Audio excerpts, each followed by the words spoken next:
नमस्कार दोस्तों, Ragini and Rohini creations में आपका स्वागत है।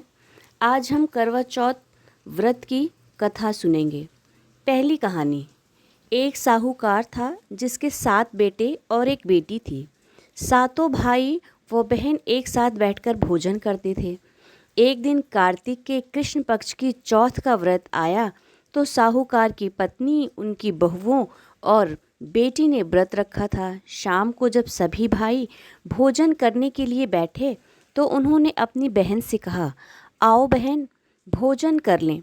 बहन बोली, आज मेरा करवा चौथ का व्रत है, इसलिए चांद निकलने पर उसे अर्घ देकर ही भोजन करूंगी। तब भाइयों ने सोचा कि चांद के निकलने तक बहन भूखी रहेगी। अतः एक भाई पेड़ पर चढ़ गया और वहाँ उसने एक दिया जलाया और दूसरे हाथ में चलनी की ओट कर दी, जिससे वो दूर से चांद जैसा लगने लगा। फिर शेष भाई अपनी बहन को उस नकली चांद को दिखाकर कहने लगे, बहन, चांद निकल आया, चल उसे अर्घ दे दे।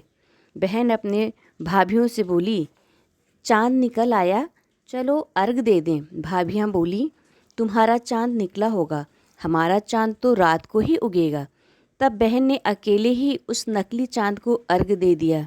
उसके बाद जब वह खाना खाने लगी तो पहले ही ग्रास में बाल आ गया, दूसरे ग्रास में कंकड़ आया और तीसरा ग्रास मुंह की ओर करते ही ससुराल से संदेशा आया कि उसका पति बहुत बीमार है, जल्दी भेजो।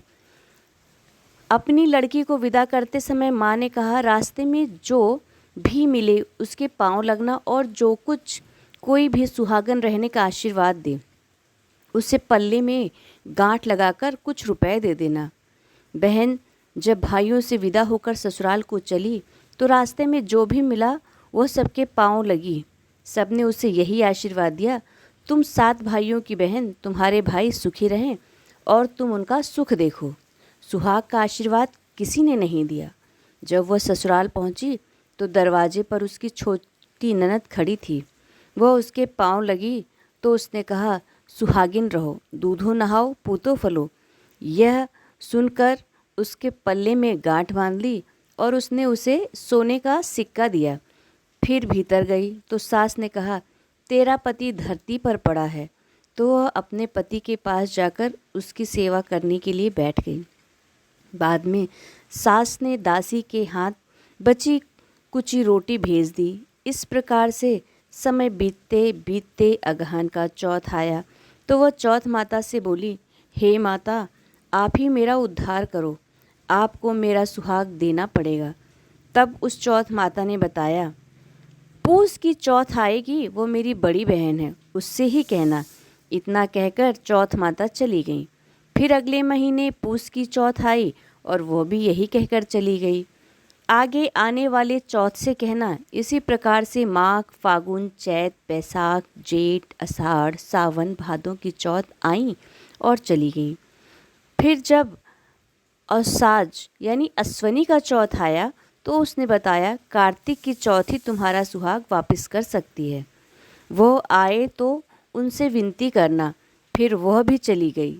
जब कार्तिक की चौथ आई तो बोली, भाइयों की प्यारी बहन, करवा ले लो, दिन में चांद उगानी करवा ले, व्रत खंडन करने वाली करवा ले। यह सुनकर चौथ माता के पांव पकड़कर गिड़गिड़ाने लगी, हे चौथ माता, मेरा सुहाग तुम्हारे हाथों में है, आप ही मुझे सुहागिन करें।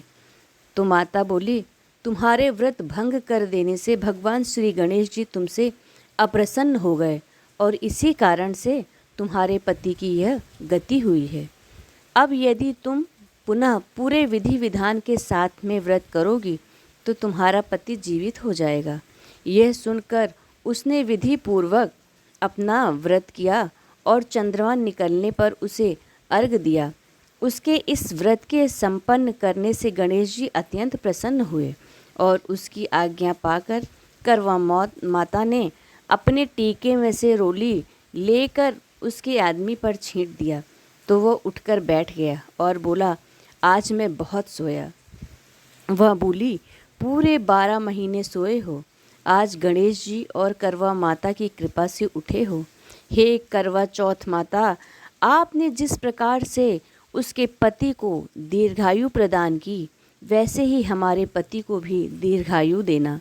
जो भी इस व्रत को करे और जो भी इस कथा को पढ़े या सुने, उन सबके पतियों को दीर्घायु प्रदान करना, सबको उत्तम फल देना। जय करवा माता। दूसरी कहानी अति प्राचीन काल की बात है। एक बार पांडुपुत्र अर्जुन तप करने के लिए नीलगिरी पर्वत पर चले गए। इधर पांडव ने अनेक मुसीबतें पहले से ही थीं और अब अर्जुन भी तप के लिए चले गए। इस शोक से विहल होकर द्रौपदी ने कृष्ण की आराधना की। श्री कृष्ण ने उपस्थित होकर पूछा, बहन तुम्हें क्या कष्ट है? द्रौपदी ने हाथ जोड़कर कहा, हे प्रभु, आप तो अंतर्यामी हैं। मेरे कष्ट के विषय में आप स्वयं जानते हैं। मुझे कष्टों के बोझ ने विहल कर दिया है। क्या ऐसा कोई उपाय है जिससे इन कष्टों से छुटकारा मिल सके? श्री कृष्ण मुस्कुरा कर बोले, द्रौपदी, तुम्हारा प्रश्न अति उत्तम है। यही एक प्रश्न एक बार माता पार्वती ने भगवान शिव से किया था। तब शिव जी ने उनको करवा चौथ के व्रत का विधान बताया था। द्रौपदी ने कहा, हे प्रभु, फिर तो मुझे भी करवा चौथ के व्रत की जानकारी प्रदान कीजिए और उसकी कथा को कहिए। तब श्री कृष्ण ने कहा, दुख सुख तो इस संसार के अटल नियम हैं और प्रत्येक प्राणी इसमें सदा ही लिप्त रहता है। दुख के बाद में सुख और सुख के बाद में दुख तो निरंतर चलते ही रहते हैं। इसलिए मनुष्य को निराश नहीं होना चाहिए और मन में सदैव उत्साह बनाए रखना चाहिए। लेकिन कुछ ऐसे भी उपाय हैं जिनको करने से दुख समाप्त होने लगते हैं और सुखों की प्राप्ति होने लगती है। इसी प्रकार का एक उपाय है करवा चौथ का व्रत करना। अब मैं तुम्हें अति उत्तम करवा चौथ के व्रत की कथा सुनाता हूँ। इसे ध्यान से सुनो। प्राचीन काल में गुणी, विद्वान, धर्मपरायण एक ब्राह्मण रहता था।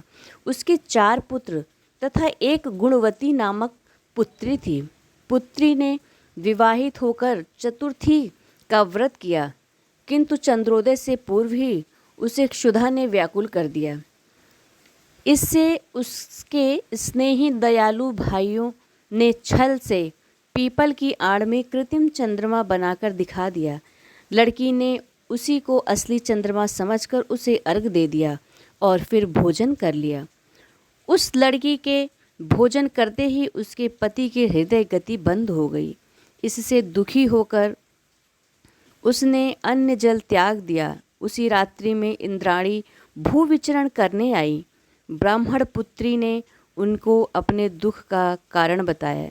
इंद्राणी ने बताया, तुम्हारे करवा चौथ व्रत में चंद्र दर्शन से पूर्व ही भोजन कर लेने के कारण ही तुम्हें ये कष्ट मिला है। तब उस लड़की ने अंजलि बांधकर विनयपूर्वक कहा, हे माता, इससे मुक्त होने का कोई उपाय बताइए। इस पर इंद्राणी ने कहा, यदि तुम विधि पूर्वक अगली करवा चौथ का व्रत करोगी तो तुम्हारा पति पुनः जीवित हो जाएगा। कन्या ने ऐसा करने का वचन ही दिया था तो उसका पति पुनर्जीवित हो गया। इस पर कन्या ने वर्ष भर प्रत्येक चतुर्थी का व्रत किया और अखंड सुहाग प्रदान प्राप्त किया। इस प्रकार से कथा कहकर श्री कृष्ण कहा, हे द्रौपदी, यदि तुम इस व्रत को करोगी तो तुम्हारा अर्जुन से मिलना होगा और तुम्हारे सभी कष्ट दूर हो जाएंगे। यह सुनकर द्रौपदी ने भी यह व्रत किया और इसके प्रभाव से उनका अर्जुन से मिलन हुआ और पांडव के सभी कष्ट दूर होकर वह सभी क्षेत्रों में विजयी हुए। धन्यवाद।